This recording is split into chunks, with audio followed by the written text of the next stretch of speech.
again today by Mathew Kim, who is a licensed acupuncturist, working right now in Denver and soon to be in Dallas.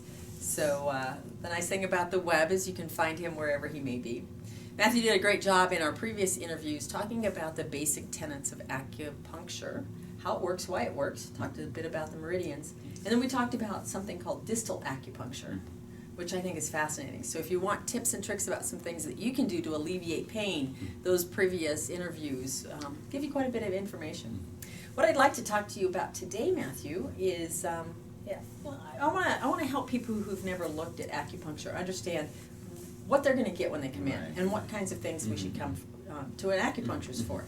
So as we know, pain is an easy one. Acupuncture does a great job with pain. Look at those interviews. But I'd like to talk about the chronic conditions, those that are long-term.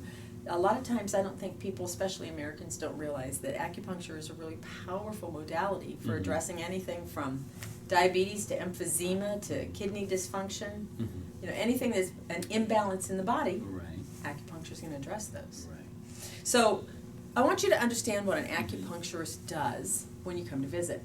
So Mathew, if you don't mind telling us, I come to you as a new patient, and I have a complaint of, well, let's just pick out, I have asthma. So I've got asthma. We know that a lot of times, you know, I can have things set it off, but I've been told to come to an acupuncture for asthma. I think it's actually a pretty effective treatment for asthma. Okay. How would you go about, what would you be doing with me, besides taking a case history and hearing me verbally tell you all about my situation? What are you going to read in my body? How do you know where to begin? Let's start with how blood affects the body and what we do with the blood, and then let's talk about when you have asthma, what kind of condition I'm looking into help. Originally, we are born to be a great doctor. You know, we are the doctors when we're born because we have a self-healing program, right? Babies, you know, they don't have joint issue. They don't have arthritis. They don't have back pain or neck pain. They don't have much muscle pain. If they do, you know, hit some places and they get little bruise, a couple days later, it's all gone. Their blood circulates so fast, so efficiently, and then their cellular activities are amazing because there's no constriction in the blood vessel, no damaged blood circulatory work. So vascular system is very good. They get so much good fast healings. But as we get older, we put more toxins, stress, and bad food, and bad emotion, and bad lifestyle, not getting enough rest. We damage vascular, cardiovascular system, meaning the blood vessels are getting a little weak in some areas, and we don't get enough blood flow in certain areas. Muscle constriction can do that as well, correct? Even muscle. So because of that, what we do and how we eat, how we treat the body, our healing ability just in general goes down. It's just aging. A little bit longer to repair. It's aging and damaging. So some cases, even same symptom like asthma, you could have asthma because of a lungs constriction or dryness, or you could have asthma because of congenital weakness, structural issue, or you could have asthma because you're not getting enough blood around that lung and bronchial area.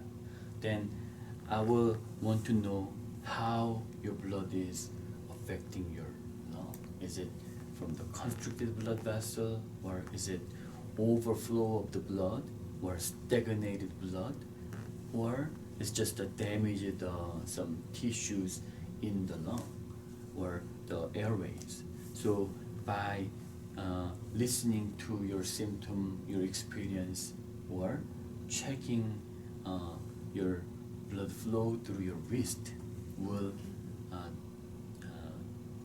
just give us exact information accurate information what's really causing that asthmatic condition. So tell me about pulses. When you say you're checking the blood, so we're talking about the blood in my lungs, the flow to that, but you're checking it through the pulses. So technically there will be many locations we can check if we are so skilled technician to learn how blood works, but this wrist area is the major one we look at and then listen. But before we talk about wrist, let's think about how blood will affect each other. The vascular system is like so complicated web, and then just so much vessels are connected together. But anywhere there's a damage, constriction, or maybe too weak of the vessel wall, then the blood flow will affect the other one, and then they will affect the other Much one. like the strings in a country, right? Yes. So through thousands of years of practice to understand how blood works and checking the blood, they learned that this major artery here, this artery can deliver information how some areas of the blood is working. There is any damage, or there is any toxin, there is any some even big blockage. We can check this pulse to learn where the constriction problem is. So, for instance, we are looking at this wrist, especially this radial artery here, but we divide into 3 different positions. And first position is more of your upper chest, Here. so heart level or lung level. And then second position is more stomach and spleen, or maybe liver, gallbladder, pancreas areas. And then third position will be kidneys, bladder, and then gynecological organs or low back muscles. So wherever blood is causing issue, we can check these 3 positions. Like we kind of feel the quality, jump, strength, and the shape. We know which one is causing major issue. Of course, we cannot just get to every vessel with this positional checkup. It's giving you a general state of that. Right. So I know when I came in one time, Mhm. you held and it was like, oh, did you just get over a cold? It's like you could feel that difference here apparently in the lung pulse. So these radial artery immediately affected by any change in the blood system in your torso areas. So even this checking can reveal any gallstone or kidney stone, or any cancerous activity, or any poison affecting whole body, any muscle constriction or crampings, or any gynecological issue including endometriosis or some. Yeah, no, I was just going to say, so as you're trained in this, because I think of the pulse as just one thing, so I get rid of them. So in your training, you're learning how to read different strengths, different tones, different beats? Yes. Would those all be accurate? First thing we look for is speed. Is Speed. it fast or slow? Then fast means too much heat. Slow means cold. So is it heat or cold? And then second thing we learn is a jump. Is it strong or very weak? Strong is excess condition. Excess means it can be stagnation, or it can be little infection. And weak means anemic condition, deficiency. It doesn't jump. So we look for speed and jump initially. And then second thing we look for is shape of the blood vessel. It's just like a nice pipe. If we are just expanding this picture and then make it big, then it's just like a pipe. But then it should have a very balanced strength when we push it onto.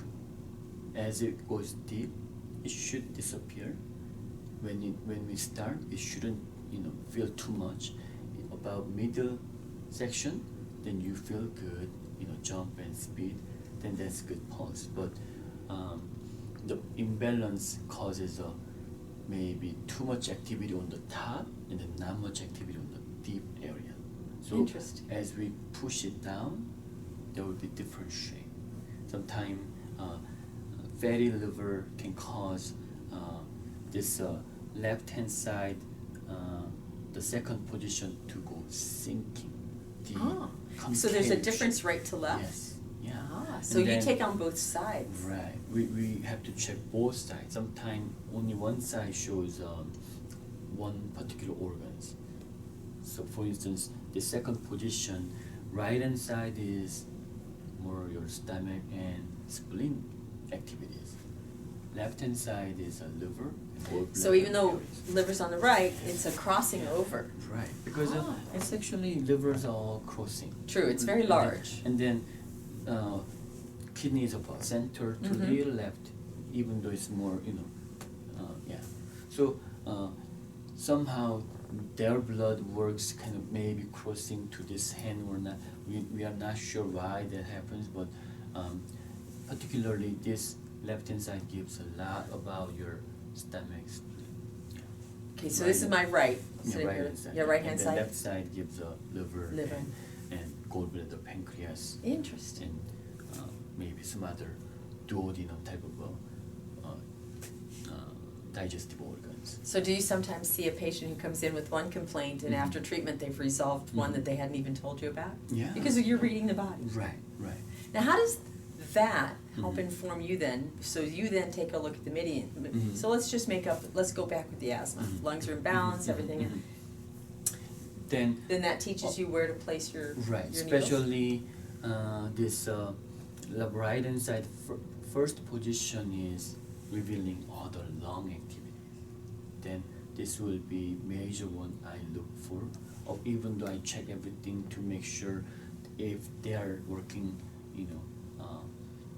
together or anything is affecting the lung. But the right hand side first position will reveal a lot of lung condition. Again, I'm looking into the lung, trying to understand too much blood, too little blood, or constricted blood vessel or expanded blood vessel. So stagnation or empty. Is it dry or is it overheated? All those are through the shape and strength and jump of the pulse. We understand. Wonderful.